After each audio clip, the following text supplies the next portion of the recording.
नमस्कार प्यारे विद्यार्थियों, आप सब कैसे हैं। डेलो पब्लिक विद्यालय परिवार आपके लिए ऑनलाइन कक्षाएं चला रहा है। आप लगातार पढ़ते रहें, घर पर रहें, सुरक्षित रहें। आशा करते हैं कि आप निरोगी रहें। हम पढ़ रहे हैं कक्षा 1 विषय हिंदी, पाठ संख्या 2 12 खड़ी हम पढ़ रहे थे। हमने पिछली कक्षा में स्वरों की मात्राओं के बारे में जाना। आज हम 12 खड़ी के बारे में पढ़ेंगे। देखिए अपनी पुस्तक में आप ध्यान देंगे 12 खड़ी विद्यार्थियों को कंठस्थ करवाएं, अर्थात आपको कंठस्थ याद करनी है बिना देखे। ये आगे चलकर शब्दकोश देखने, शब्दकोश अर्थात शब्दकोश वो होता है जिसमें बहुत से शब्द एक जगह होते हैं। आपका शब्दकोश का निर्माण करेंगी वो। और वर्तनी लेखन यानी अशुद्धियाँ आपकी ना हों, इसमें भी ये सहायक होंगी तथा सही उच्चारण में सहायक सिद्ध होती हैं। इसलिए हमें 12 खड़ी का बहुत अच्छा ज्ञान होना आवश्यक है। इसे सिखाते समय उच्चारण पर विशेष ध्यान दें। आज हम पढ़ेंगे 12 खड़ी। कै वर्ग के व्यंजन डे की 12 खड़ी नहीं होती है। जो इसका पंचम वर्ण होता है कै, ख, ग, डे, डे की 12 खड़ी कोई नहीं होती है, 4 की होती है। देखिए कै, का, की, कु, के, कई, को, कऊ, कं, कह।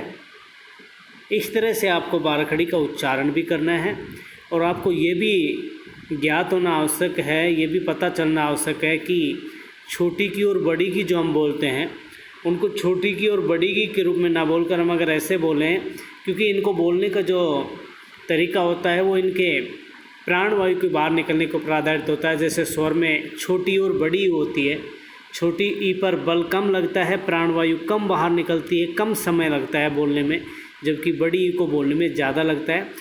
तो उसी तरह हम जब 12 खड़ी में बोलते हैं तो ऐसे बोलेंगे कि बल भी लगाएंगे और थोड़ा लंबा भी खींचेंगे।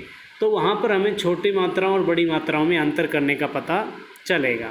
देखिए आगे ख, खा, खी, खी, खो, खू, खे, खई, खो, खौ, खं, ख। गे, गा, गी, गे, गा, गी, गी, गु, कु, गे, गई, गो, गौ, गं, गह। घे, घा, घी, घी, घो, घू, घे, घई, घो, घौ, घं, घ। इस तरह से हम 12 खड़ी का अध्ययन कर रहे हैं। आप भी इन्हें लगातार ऐसे ही पढ़ते रहें। और हाँ, एक बात अवश्य ध्यान में रखें कि अब तक आपने वर्णमाला के बारे में पढ़ा है, स्वरों के बारे में, व्यंजन के बारे में, कितने स्वर होते हैं, व्यंजन कितने होते हैं, इन सब को आपने पढ़ा है। तो ये आपको कंठस्थ याद होनी चाहिए। और हाँ, जिसको ये कंप्लीट याद हो जाते हैं, जो इनको कंप्लीट याद करेंगे वो एक अपनी आवाज़ में ऑडियो बनाएंगे और हमारे व्हाट्सएप नंबर पर आप उसे सेंड करेंगे। देखते हैं कौन बच्चा सबसे पहले करता है, कौन कौन इन्हें अच्छे से याद करते हैं। स्वरों की मात्राएं, व्यंजन कितने होते हैं, ये सब बातें आपको बिल्कुल अच्छे से याद होनी आवश्यक है। तभी आप 12 खड़ी को अच्छे से सीख पाएंगे।